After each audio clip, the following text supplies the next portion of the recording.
ప్రియమైన దేవుని బిడ్డలారా, ప్రభువైన యేసుక్రీస్తు నామములో మీ అందరికీ వందనాలు. నా సొంత మాటలు కానీ లేకపోతే నాకు మరొకసారి చెప్తున్నాను, చదువు తక్కువ. నా సొంత మాటలు ఇంతవరకు ఎక్కడ కూడా నేను 98లో సువార్త చేయటానికి వచ్చాను. అప్పటి నుంచి కూడా దేవుని మహాకృపను బట్టి పరిశుద్ధాత్మ మీదే ఆధారపడి నేను సువార్త ప్రకటించడానికి నిలబడి ఉన్నాను. ఇక్కడికి రావటం కూడా దేవుని మహాకృపను బట్టి పరిశుద్ధాత్మ వల్లనే వస్తున్నాను. నా వల్ల కాదు, నేను చేయలేను. ఎందుకంటే ఇక్కడ మరి డబ్బులు ఇస్తేనే దేవుని మహాకృపను బట్టి వారి కానుక వారికి ఇస్తే కార్యం జరుగుతుంది, లేకపోతే లేదు. అంటే ఎందుకు చెప్తున్నానంటే మాట, ప్రియమైన వారులారా, తలా తోకా లేకుండా మాట్లాడుతున్నారు టీవీల్లో అనేసి చెప్తున్నారు. ఏదైనా ఒకలా తడబడవచ్చు, మహా రెవరెండ్లకే తడబడుతుంటుంది, మహా మేధావులకే తడబడుతూ ఉంటుంది. ఒకటి తీసుకొచ్చి ఒక దగ్గర తీసుకొచ్చి ఒక దగ్గర చెప్తాం అనేది అది చాలా సహజంగా జరుగుతుంటుంది. కలా మీ మనసుకి ఏదైనా నా వాక్యమును బట్టి కొంచెం మీకు కష్టం కలిగితే దయతో క్షమించండి. మరి అటు విధంగానే అది తలా తోక లేదన్నారు కనుక మీకు తెలిస్తే దాని భావన మాకు చెప్పండి. ప్రార్థన చేసుకొని వాక్యంలోనికి వెళదాం. మహోన్నతుడా, ప్రేమ కనికరం కలిగిన దేవా, నీకే వందనాలు, స్తుతులు, స్తోత్రాలు తండ్రి. జ్ఞాపకం చేసుకోండి. మీ ఆత్మతో, మీ సత్యంతో, మీ జీవంతో నింపి పరిశుద్ధపరచండి. వాక్య వర్తమానం అందించి వాడవు నీవే ఈ వాక్య వర్తమానం అందించి మహిమ, ఘనత, ప్రభావం పొందుకోండి. నాయన, గాలి గురించి మాట్లాడగల సమర్థుడివి, శక్తి గలవాడివి నీవు తప్పనిచ్చి ఇంకెవ్వరును కూడా లేరు. దయతో, ప్రేమతో, కృపతో, కనికరంతో, కరుణతో, కటాక్షంతో క్షమించి ఈ వాక్య వర్తమానం అందించి మహిమ పొందుకోమని నా ప్రభు అయిన యేసుక్రీస్తు నామం పేరిట అడిగి మిక్కిలి వినయంతో వేడుకుంటున్నాను ప్రియ పరలోకపు తండ్రి, ఆమేన్. చూడండి ప్రియమైన దేవుని బిడ్డలారా, యెషయా గ్రంథము 41వ అధ్యాయము 16వ వాక్యము మనం ధ్యానించుకుందాం. మూల వాక్యం ఇది. నీవు వాటిని గాలించగా గాలి వాటిని కొనిపోవును, సుడిగాలి వాటిని చెదరగొట్టును. నీవు యెహోవాని బట్టి సంతోషించదవు, ఇశ్రాయేలు పరిశుద్ధ దేవుని బట్టి అతిశయపడదు. నువ్వు ఇశ్రాయేలు దేవుని బట్టి అతిశయపడదువు. చూడండి ప్రియమైన దేవుని బిడ్డలారా, మరి గాలి లేకపోతే మనం జీవించలేం కదండి. గాలి లేకపోతే జీవించలేం. ఆ గాలి దేవుడైన యెహోవా పరిశుద్ధాత్మకి పోల్చి ఇక్కడ చూపిస్తున్నాడు. పరిశుద్ధాత్మ విశ్వాసికి లేకపోతే జీవించడు. చాలామంది కూడా కళ్ళబొల్లి మాటలు చెప్పుకుంటూ, నవ్వించుకుంటూ, కవ్వించుకుంటూ సువార్త చేస్తున్నారు. ప్రియమైన వారులారా, అట్టి సువార్త చేసిన ఎడల నవ్విస్తాడు అనేసి చెప్పుకుంటారు. కానీ ఆ పాస్టర్ గారు భలే చెప్తాడండి, నవ్విస్తాడండి, కవ్విస్తాడండి అంటారు. కానీ వాక్యము హృదయానికి హత్తుకోదు.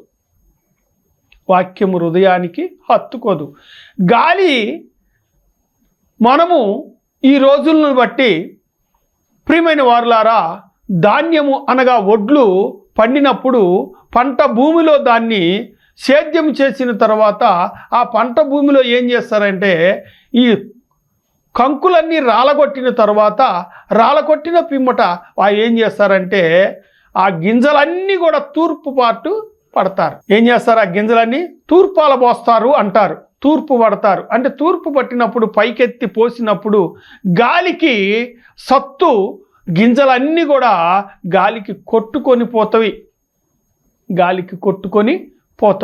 అట్లాగే గట్టి గింజలు అదిగో రాశిలాగా పడతాయి. ఈ చుట్టూ ఉన్న తాలు గింజలు మొత్తం కూడా గాలికి కొట్టుకుపోతాయి. విశ్వాసులము మేము విశ్వాసులము, ప్రార్థనా పరులము, పాటలు పాడతాము, మేము చక్కగా చేసిన దేవుని ఆలయములో అనేకమైన క్రియలు, దేవుని పనులు చేస్తున్నాము. మేము చాలా సరిప్రవర్తన కలిగిన వారిమి. మా క్రియల మటుకు మేము మార్చుకోం, మా క్రియలు మేము మార్చుకోము. మేము మటుకు ఆలయంలో పని చేస్తున్నాం, ఆలయంలో అనేకమైన పనులు మేమే చేస్తున్నాం. పట్టాలు వేయటం కాడ నుంచి తీయటము, ఊడవటం, కడగటం అన్నీ చేస్తున్నాం.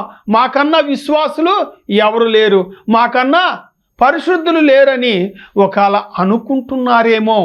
గమనించండి, తీర్పు రోజున ప్రతి మెసేజ్లో చెప్తాను నేను, తీర్పు రోజున నిన్ను పరిశీలించినప్పుడు, నిన్ను ప్రశ్న వేసినప్పుడు నువ్వు ఏమవుతావు? గట్టి గింజ అవుతావా, లేకపోతే తూర్పు గాలి పట్టినప్పుడు అదిగో గట్టి గింజ కళ్ళంలో నుంచి అదిగో అది ఏమైబడింది, సంచిలో ఎత్తి కొట్లలో పెట్టబడుద్ది. ఏం చేస్తాడండి ప్రభువైన యేసుక్రీస్తు అంటాడు కదా, గురుగులను వాటి తీగలను కోసివేసి కట్టలు కట్టి అగ్నిలో వేయండి, గట్టి గింజలు నా ఏమంటాడు కొట్టులో పోయండి.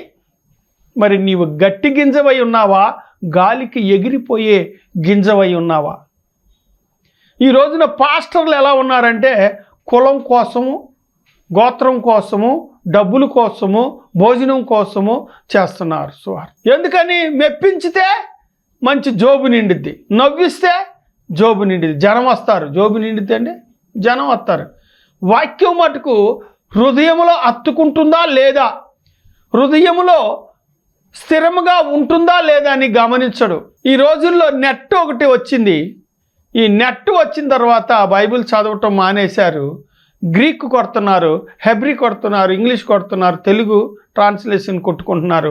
అవి ఎక్కడి ఈ మొత్తం చదువుకొని వచ్చి చిన్నపిల్లలకు కానీ టీచర్ చెప్పినట్లుగా చెప్పేసి వెళ్ళిపోతున్నారు.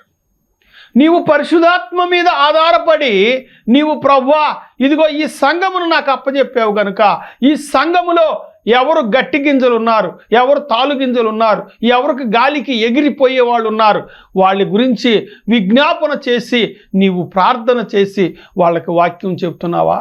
లేకపోతే ఈ రోజుల్లో చాలామంది పాస్టర్లు ఎలా ఉన్నారంటే, ప్రియమైన వారులారా, పాస్టర్ గారు వాక్యం రాసిస్తే పాస్టర్ గారు చెప్తున్నాడు, ఈ వాక్యం నువ్వు ప్రకటించిపో ఇల్లు అంటే, ఆ వాక్యం తీసుకొని వచ్చి ఈయన బయలుదేరుతాడు, వచ్చి చెప్తా ఉంటాడు. నీవు ప్రార్థన చేసి నీ సంఘానికి నీ బిడ్డలుగా భావించి, ప్రభువా నా బిడ్డల్లో ఎవరైనాను ఈ 10 మంది బిడ్డలు ఉన్నారు, ఈ 10 మందిలో ఒడిదుడుకులు ఉన్నవాడు ఎవడైనా ఉన్నాడేమో అని గమనించి నీవు ప్రార్థనాపూర్వకంగా నీ బిడ్డలకి నీ వాక్యాన్ని పరిశుద్ధాత్మ ద్వారా చెప్తున్నావా, నీ సొంత మాటలు చెప్తున్నావా? పరిశీలించుకో. ఇదివరకు ఏం చేసేవాళ్ళంటే, ప్రియమైన వారులారా, ప్రతి పేదవాడి ఇంటిలో బియ్యం గాలించేవాళ్ళు. ఎందుకనంటే రాళ్ళు కిందకు పోతాయి, ఇసుక కిందకి వెళ్ళిపోయింది, గట్టి మంచి బియ్యం పైకి వస్తాయని అదిగో అవి అన్నం వండేవాళ్ళు. మరి అట్లాగే మరి ఇక్కడ ఏమంటున్నాడు? గాలించగా. ఎవరిని గాలిస్తాడు? నీ ప్రవర్తన గాలిస్తాడు, నీ చూపుని గాలిస్తాడు, నీ హృదయ రహస్యాన్ని గాలిస్తాడు, నీ హృదయంలో ఉన్న రహస్యాన్ని గాలిస్తాడు. ధనాపేక్షతో ఉన్నావా ప్రియా దైవ సేవకుడా? లేదంటే కులపిచ్చితో ఉన్నావా, మత పిచ్చితో ఉన్నావా, మా సంఘమే గొప్ప అని చెప్పుకుంటున్నావా? లేకపోతే మా సంఘములో సంగీతం వాయించే వాళ్ళు ఉన్నారు అని గొప్పగా చెప్పుకుంటున్నావా? ఆలోచించుకో. ముందు నీ సంఘములో ఉన్న విశ్వాసుల ప్రవర్తన ఎలా ఉంటుంది, వారి పరిస్థితి ఎలా ఉంటుంది, వారి గురించి నువ్వు ప్రార్థన చేసి ప్రార్థనాపూర్వకంగా నీవు వాక్యమును ప్రకటిస్తున్నావా? ఎవడో చెప్పిన మాటలు విని నీవు తప్పు చేస్తున్నావు అని కాదు, నీవు దేవుని దగ్గర తెలుసుకో. నీవు నిజమైన సేవకుడువు కదా, నువ్వు నిజమైన సేవకుడు కదా, రెవరెండువు కదా. ప్రార్థనాపూర్వకంగా ఆ ఇచ్చిన ప్రేరేపణ వాక్యముని రెఫరెన్స్ని జతపరుచుకొని, ఆ జతపరుచుకున్న రెఫరెన్స్ని విడమర్చి విప్పి చెప్పే అంత స్థితిలో ఉంటున్నావా నీవు? గాలికి కొట్టుకుపోయే పొట్టువలే నీ విశ్వాసులు ఉంటున్నారా, నీవుంటున్నావో పరిశీలించుకో. చూద్దాం, ఇంకొక వాక్యం చూద్దాం. ఇక్కడ ఒక సేవకుని యొక్క శిష్యునికి కలిగిన ప్రేమ, అనురాగాలు, ఆప్యాయతను మనము ఇక్కడ గమనించుకుందాం. చూడండి 2 రాజులు 2వ అధ్యాయము 1వ వచనం 2వ వచనం ధ్యానించుకుందాం. యెహోవా సుడిగాలి చేత ఏలియాను ఆకాశమునకు ఆరోహణము చేయింపబో కాలమున చూడండి, ఆరోహణము చేయబోవు కాలమున ఏలియాయు ఎలీషాయు కూడి గిల్గాగు నుండి వెళ్ళుచుండగా ఏలియా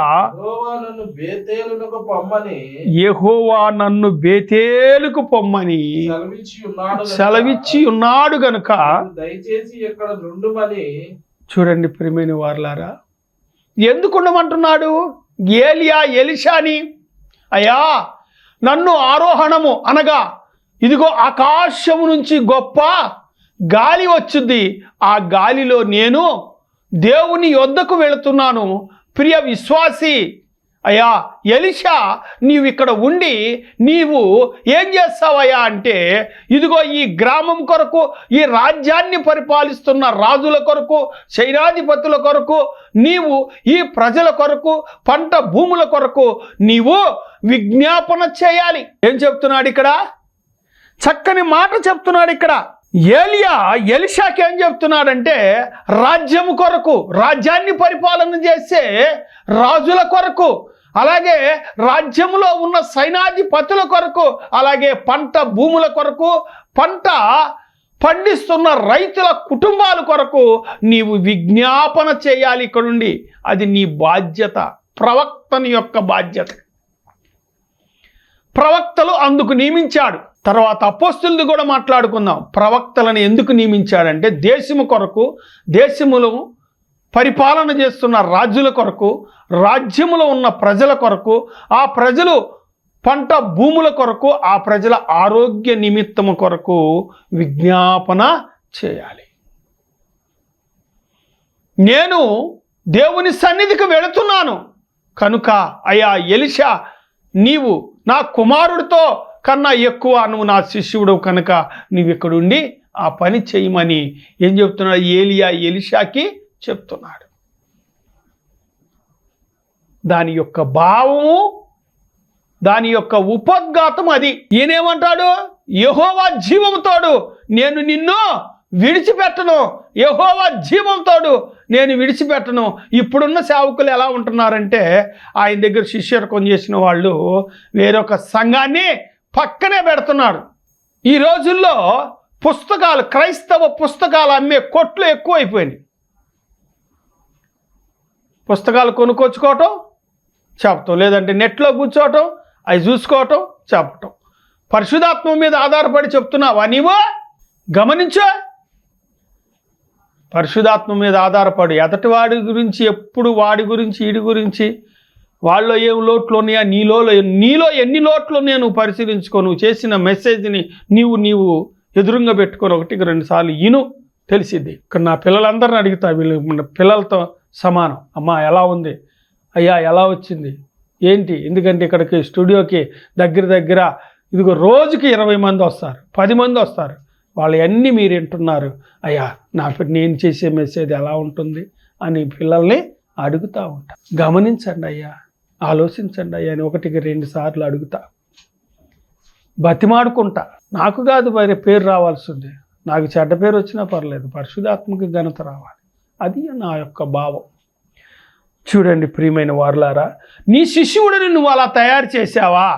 నీ శిష్యుడిని నువ్వు అలా చేసావా? నీ తండ్రి ఎంతమందిని శిష్యులను తయారు చేశాడు? నీవెంతమంది శిష్యులను తయారు చేశావు? గమనించుకో, బాగా ఆలోచించుకో. నీ కడుపును పుట్టిన బిడ్డలను పాస్టర్లు చేయటం గొప్పతనం కాదు, అది సేవకుని లక్షణమే కాదు. అసలు శిష్యులను తయారు చేయటం అంటే నీ దగ్గర విశ్వాసిగా వచ్చి రక్షణ పొందిన తర్వాత తనకు సేవా పిలుపున్న వాడిని సేవకునిగా చేయటము, అది సేవకుని యొక్క లక్షణం. గమనించుకొని ఏలియా వలె నీవు చేస్తున్నావా సువార్త, లేకపోతే ఎలీషా వలె చేస్తున్నావా?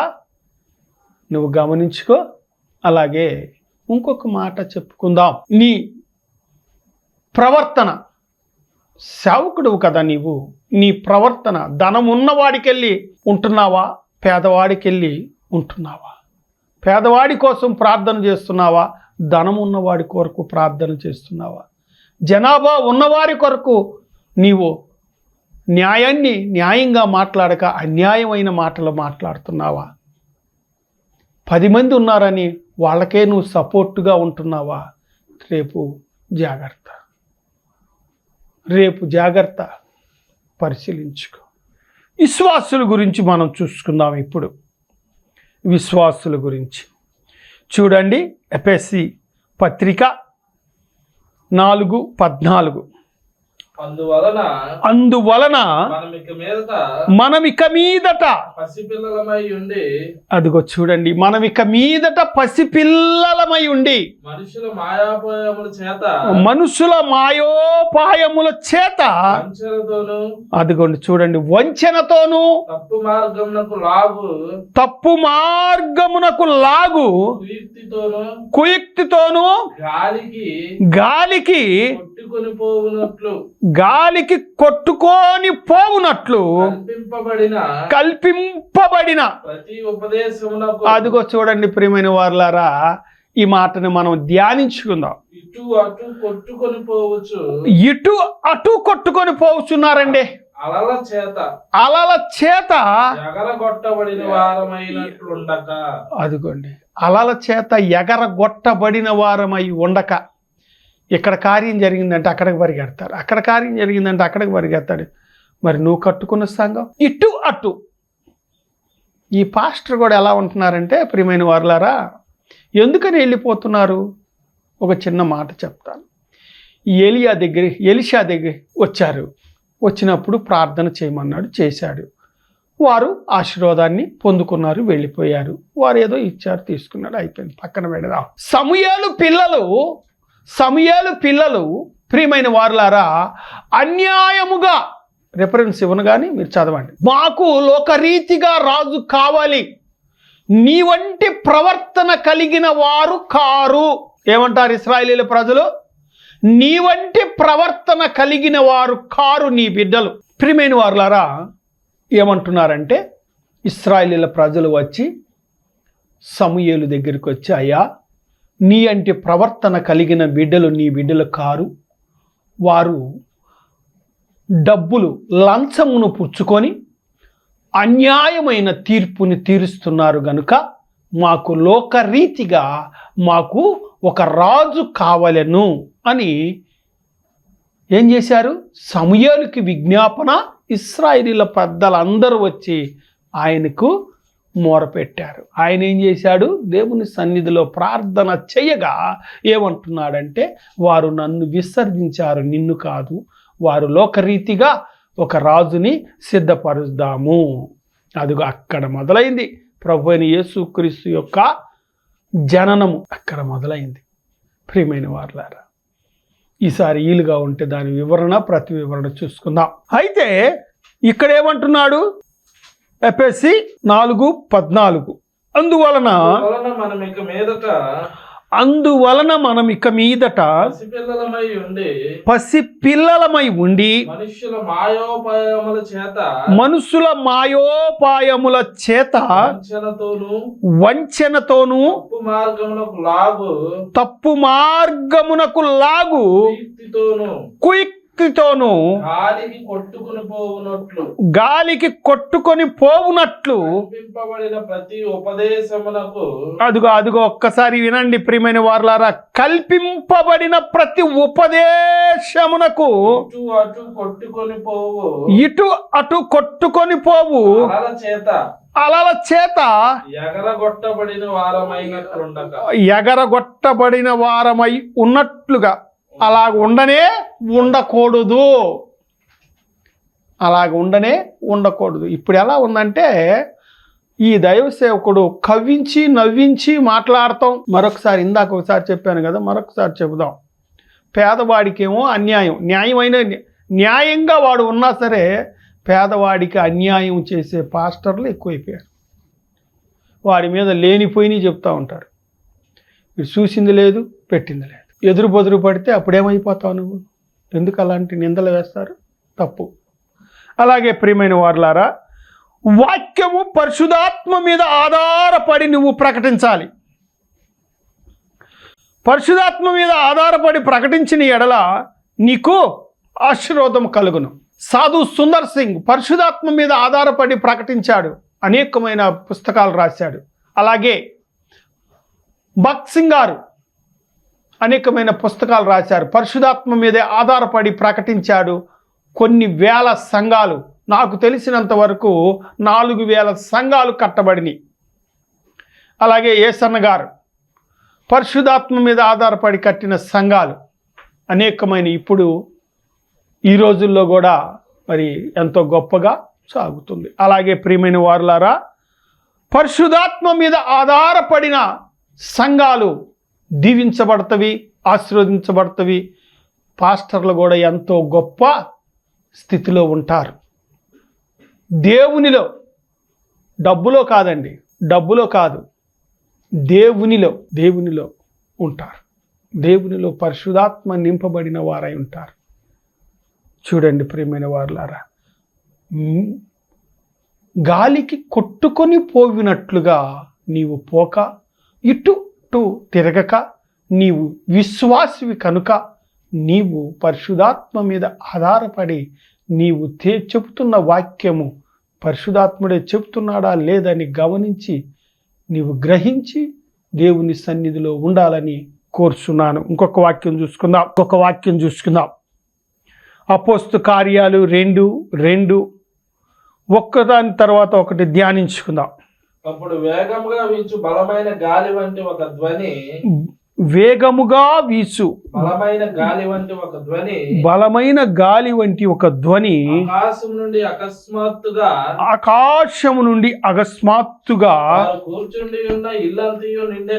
వారి కూర్చున్న ఇల్లంతయు నిండెను. మరియు అగ్నిజ్వాలల వంటి నాలుకలు విభజింపబడినట్టుగా వారికి కనబడి వారిలో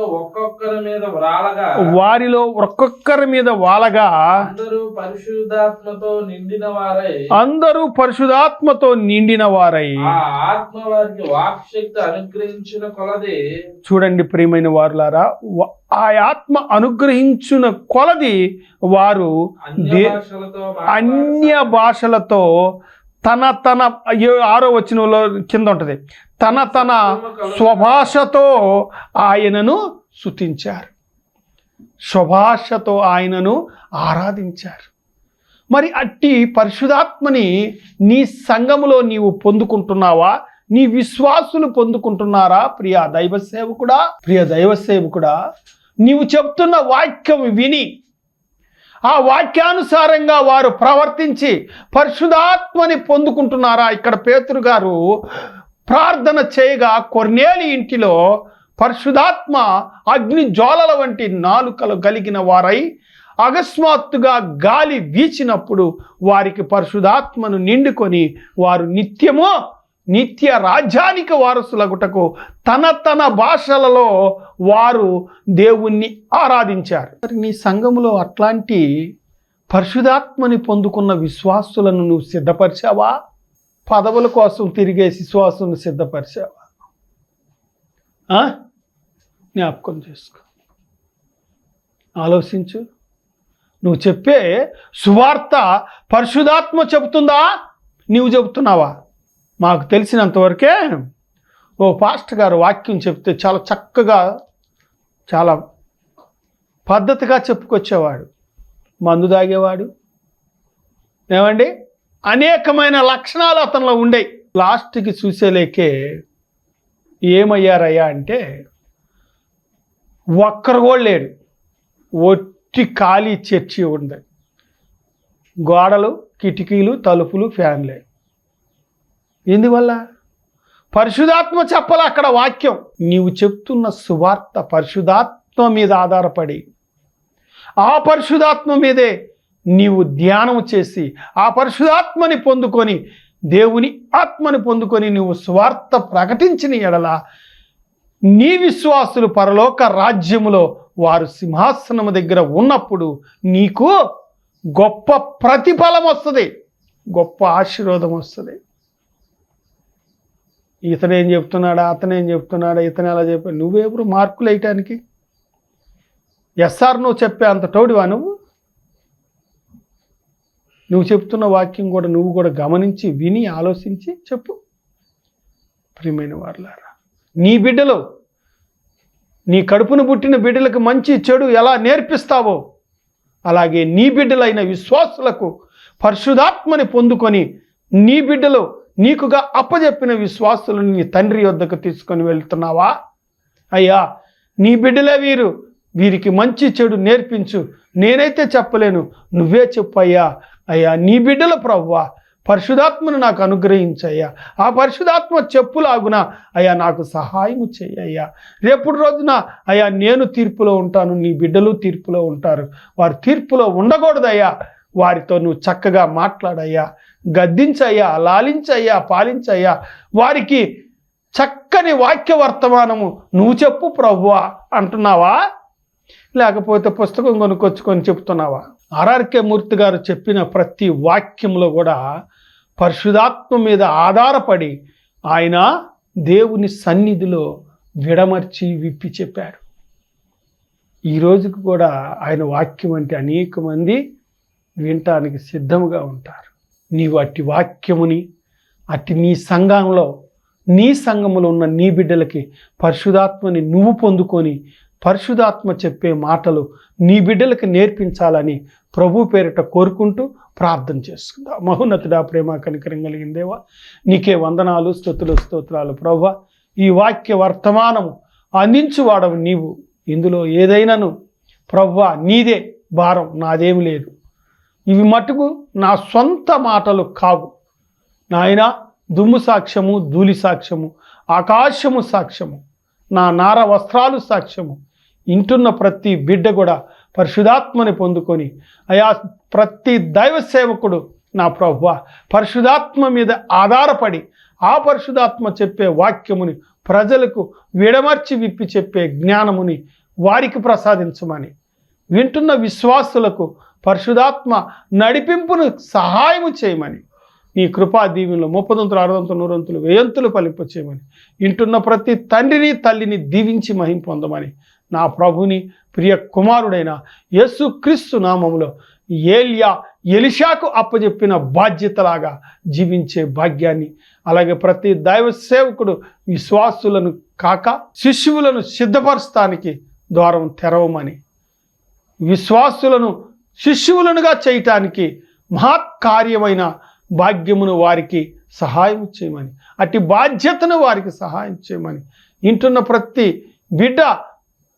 సేవకునిగాను నాకు శిష్యువులనుగా చేయమన్నాడు. ప్రభువైన యేసు క్రీస్తుకి ఇంటున్న ప్రతి విశ్వాసి శిష్యుడు అవటానికి ద్వారం తెరిచి మహిమ పొందమని నా ప్రభుని ప్రియ కుమారుడైన యేసు క్రీస్తు నామములో అడుగుతున్నాను తండ్రి, ఆమేన్. ఈ కార్యక్రమానికి సహకరించుటకు మీ కానుకలు పంపుటకు మా అకౌంట్ నంబర్ 427729059996. ఈ కార్యక్రమానికి సహకరించుటకు మీ కానుకలు పంపుటకు మా అకౌంట్ నంబర్ 427729059996.